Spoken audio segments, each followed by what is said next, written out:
nhau rong đua nữa trồng sách sẽ đây trồng phong trồng dư ta xin nói chê tao lông đau bốc cừ nữa ta tỏ cha lúc chán đau bốc cừ nó tứ trên nữa bốc tứ trên nè hiện nay trồng phong trồng dư trồng sách sẽ đây họ chỗ bên đau bốc cừ sách bên đau bốc cừ thế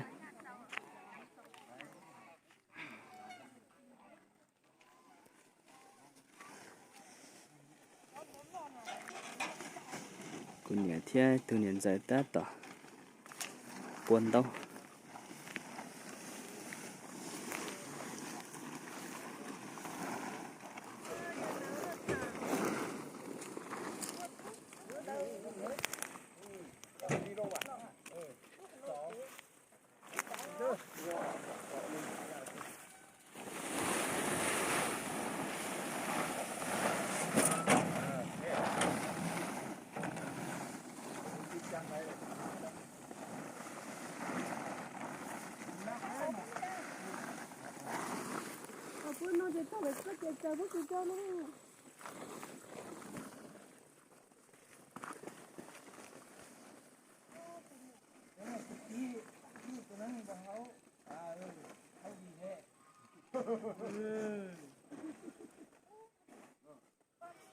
nó nói chê bé cô ở bên lần đầu thế bé tụt phao là lần đầu ít khó học bé tu niệm giờ lần đầu ít khó thế chê là cú tuần đầu bên đầu bên luôn đây ta chê bé mà đi bay đầu lần đầu là đi thiên à chỉ ban đầu lên đây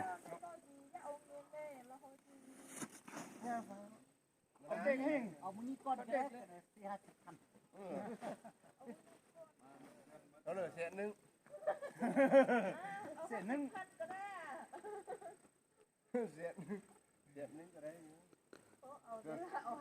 nó chê đầu trầm lo xin nè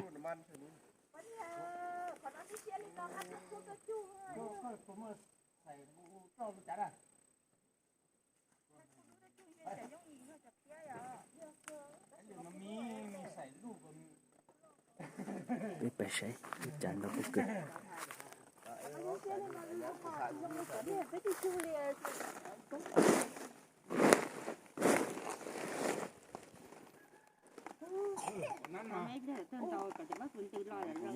man của mi cái đấy chả cú luôn đi này nhưng từ nên à em thấy hết rồi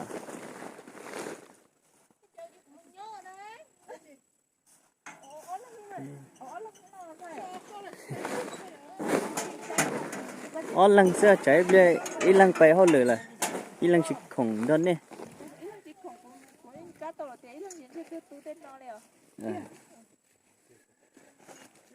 câu này có chỗ này thích cô la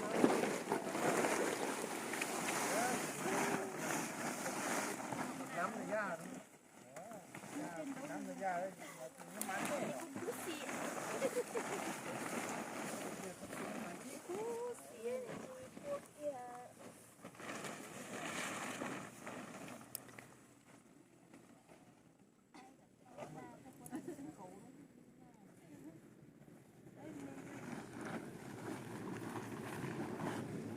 cái này một sơ tán cho nói gì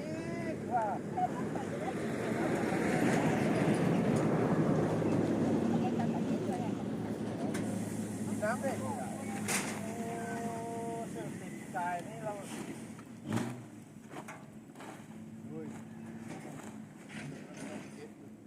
từ đợt này chứ giờ cụ bỏ nó từ lâu lâu rồi chúng tuần đầu bên đầu bốc cười tiên à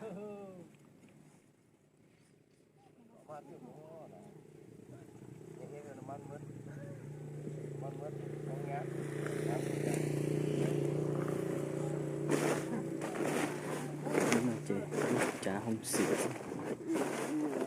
không đứa sẽ ăn đàn đứa cho sạch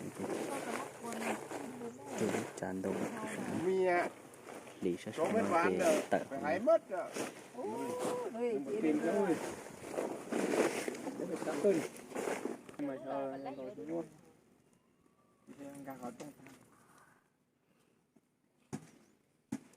cha chặt chặt cú hen chi sao giá chứ có nó mua tôi về phương chế ý chế mà nó trên đối kia chị có tung nó lại rồi ta là đây nấu rót Chán mất này nó cuốn à.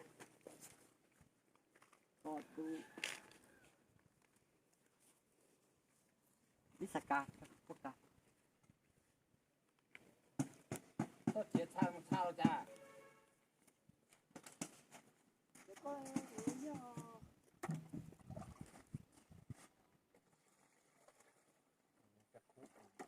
nói đã coi ô nó ta tọt trâu đây rồi lúc trả trâu ta ở khu lại chịu cùi để những cọng chi lý nha hả ní mất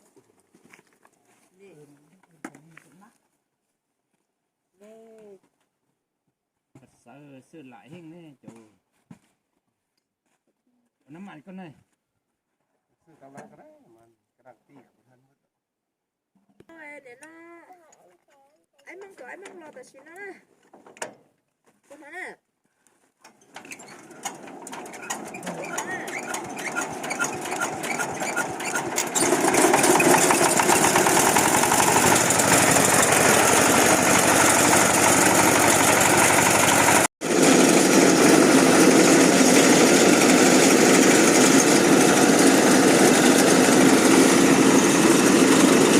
nó bên đầu bốt cứ nữa trồng thế thế này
ở tôi nó để gió tôi để bút tôi sổ thế nó sao học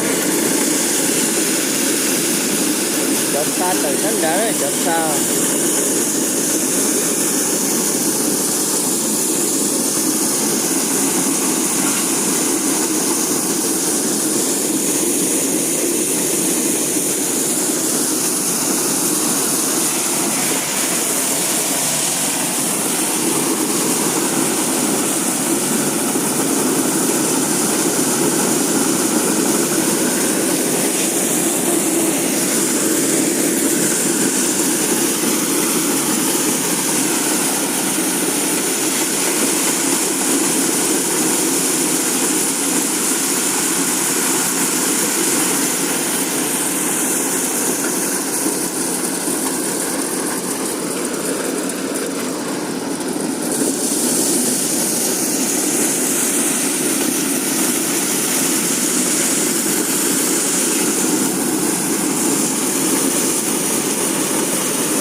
đầu bố cười trên đầu đi nói thế nữa ít cho thế rồi tao đầu đua theo tao bón đầu đua đấy mà mất thay thay rồi nên có tiền đầu bố cười trên đầu đi nó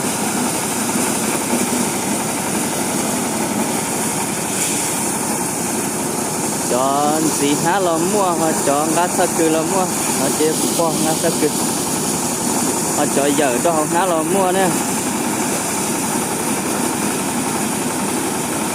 itu way khó thế li giang lúa chả nó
chơi nó chị đầu tan thọ đấy tan thôi nên bỏ nó đấy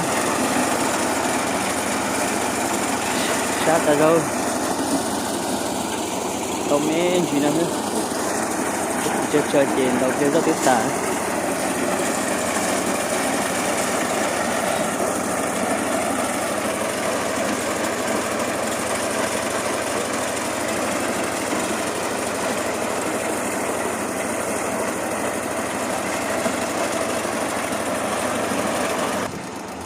sát ra rồi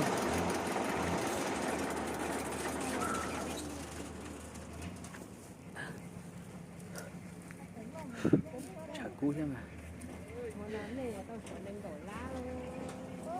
tiếp tiếp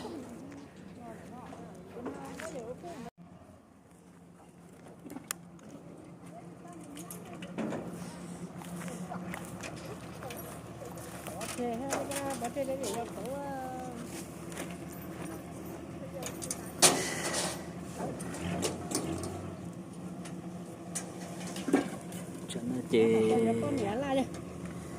lọc câu cho nên chắc cứ nó xí sợ nó chẳng chết ta cho nó là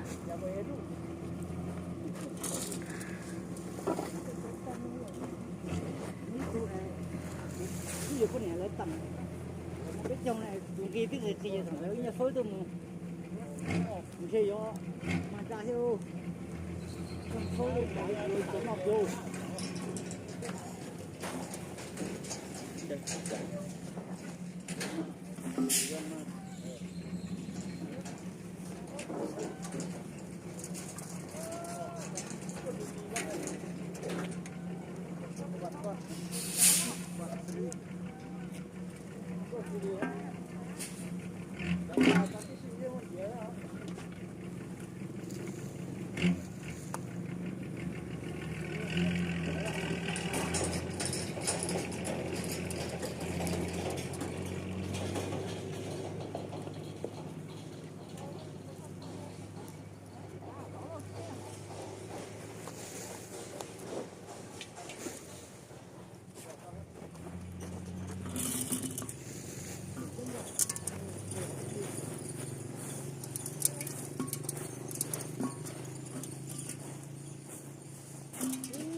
hay con được cái điều ê đây nói có Nước mướt lên này.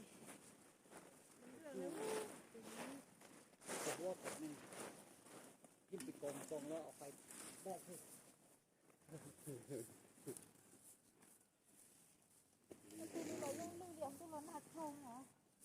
Và tiền cho nên đĩa rơm tay như hai giả. Cho nên đĩa rơm tay mà lấy hai ăn ba hết mà. thì phải không có thể phải ở trại hết nào Mà cho thịt nào. có con những cấp Nhưng mà cái kia nè. Lá tim cả.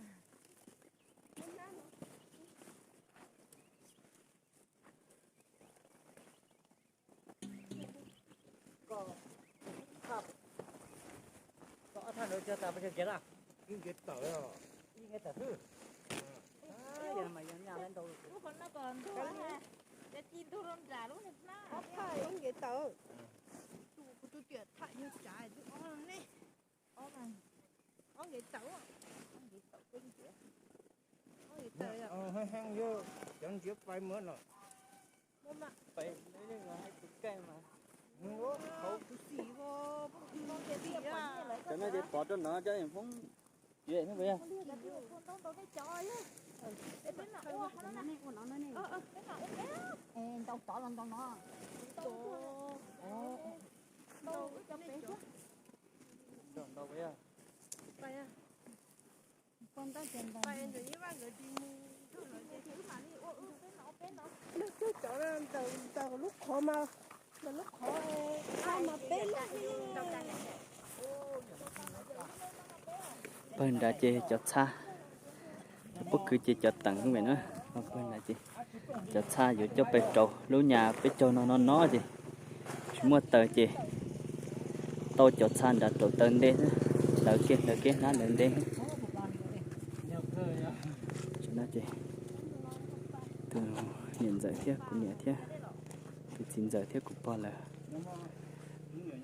khờ cho xa nó chỉ xem nó chọn gì ta là